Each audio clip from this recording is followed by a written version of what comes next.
پیچھے کے راستے میں صحبت کرنے سے رجعت کا کیا حکم ہے؟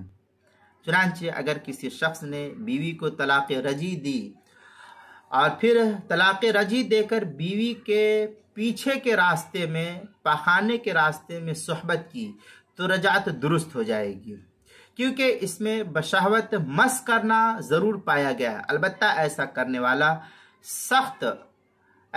کرنے والا شخص سخت گنہگار اور ملعون شمار ہوگا، تاہم صحبت کر لینے کی وجہ سے اس طریقے سے یہ رجعت شمار کر لی جائے گی۔ چنانچہ در المختار کے اندر ہے وَوَطْیُهَا فِی الدُّبُرِ عَلَى الْمُعْتَدَّةِ لِأَنَّهُ لَا يَخْلُو عَنْ مَسِّ بِشَہْوَةٍ۔ یہ در المختار کی عبارت ہے۔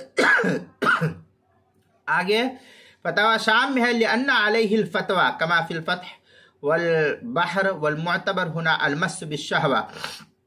در مختار ما شامی کتاب الطلاق باب الرجع جلد نمبر 5 صفحہ نمبر 26 جو زکریا بک ڈپو دیوبند کا ہندی نسخہ ہے اس کے اندر۔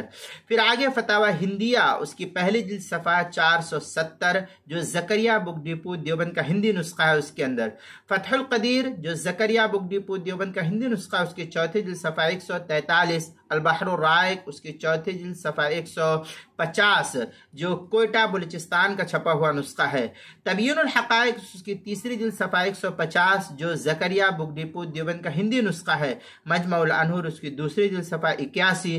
کتاب المسائل پانچویں جلد صفحہ 119 پر بھی اس کو نقل کیا گیا ہے، وہاں بھی دیکھ سکتے ہیں۔